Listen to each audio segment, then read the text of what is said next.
Joining us on the program now from Christian Savings, Dan Mazengarb. Kia ora, good morning. Thanks for your time. Kia ora, good morning, Andrew. Lovely to be speaking with you. Now, budget time, Christian Savings, you guys are all about the budgets and the numbers and all of those sorts of things. An exciting time of year for you guys. Anything in particular that's got your attention or that you're optimistically anticipating in the budget this year, Dan?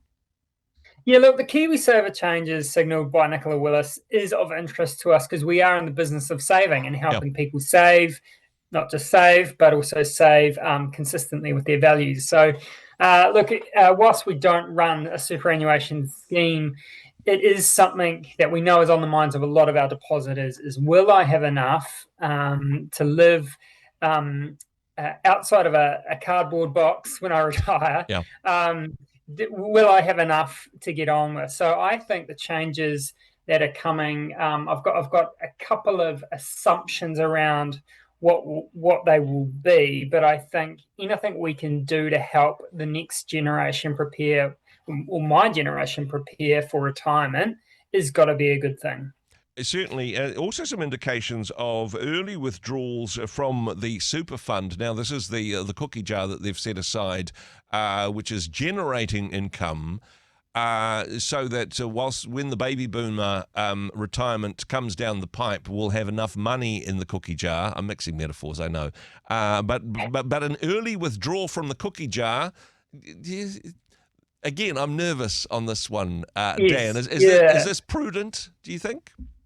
Yeah, look, it's a little bit hard because, depending on what you read, Nicola's kind of saying, yes, there'll be an early withdrawal, but there'll be a few more contributions. So I think she said something about it sort of bouncing between withdrawing and contributing from between now and 2031. But from 2031, they will be pulling money out. And all of that is governed by legislation. Look, I think what it does show is that they are concerned about the rising costs of retirement. Yeah. And it is interesting that the super fund, which is almost like the government's own KiwiSaver to support everyone else's KiwiSaver, is only going to cover at best 20% of our retirement costs. Yeah. So, we're not going to be living in mansions coming into retirement. I think the other concerning thing outside of the government's own superannuation is just the financial position that most people are in or will be in when they do enter retirement. And we know that the number of people hitting retirement with mortgages is increasing just because of the housing crisis and rising household debt. So, look, we do actually have concerns for the future of retirement, and I think we should be paying attention to that and making changes now. For anyone that's got a nest egg at the moment, it's been a nervous few weeks, actually, or few months. As the international markets have taken a bit of a hammering, and it's if you're watching it in real time, it's a great way to induce stress as you're watching your retirement savings just trickle away into nothing.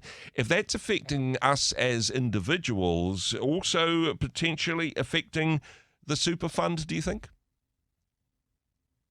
It will, but the super fund has an incredibly long investment horizon. So there will always be blips, there'll be peaks and troughs. So I really would say we don't need to be worried about these fluctuations in the market. Of course, they don't help, but over time these things do smooth out, and that's what history tells us. So, look, I think the main thing that you'll keep hearing from financial advisors is don't look at your managed funds or your superannuation schemes. It's a long-term investment horizon. And you've got to keep your eyes focused on that in that kind of time horizon. Some of us are a little bit closer to that horizon than others, just saying on behalf of a friend. Having said that, though, follow the breadcrumbs for us if you could. We don't know what's going to be in the budget. There's an indication there'll be something about KiwiSaver. We don't know the details of that yet, but optimistically, where do you think we might be going with this? What would you like to see in Nicola Willis's budget? Yeah, look, we are below the international norm for KiwiSaver contributions. So Australia's at I think 10 to 12%. We're at 6%. So wow. I expect, and I think I would encourage in the budget to see KiwiSaver contributions going up from the 3% minimum to potentially 5% over time, and so they'll graduate that. So we might start with 1% next year, for example. I actually think that's going to be a positive move for us, and it's not just about our retirement, but you think, where's all that money sitting before I get retirement? Well, it's actually being invested in our economy, a large part of it. So it's actually good for businesses wanting investment to grow and scale and innovate. So look, whilst it might mean a few less coffees for you as you save more, long term it's going to be better for the economy and better for you in retirement. That was the big question, because the indication from Nicola Willis was, oh no, this is going to be good news. And in my mind, cynically, I thought, well, good news for whom?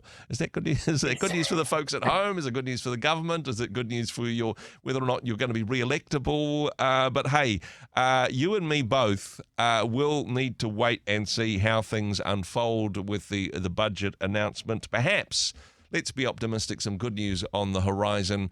Dan, in the meantime, if people did want to take a look at investing their nest egg into something which was growing the kingdom of God, of course, Christian Savings, this is the business that you're in, they can find out more at your website. Yeah, find out at christiansavings.co.nz, find a copy of our PDS on our website, and if you've got any questions, then ask our friendly staff. Dan, thanks for what you do. Thanks for joining us today. Kia ora. Hey, thanks very much for joining us in the Rhema studio. Thanks very much for watching the interview. It's kind of nice to have an audience, actually. And if you did like what you watched, then do give us a like, do give us the thumbs up. And if you'd like to see more interviews like that one, or perhaps even better, subscribe and those interviews will come straight to you. Don't forget to turn on your notifications, and we'll see you in the next one. Cheers.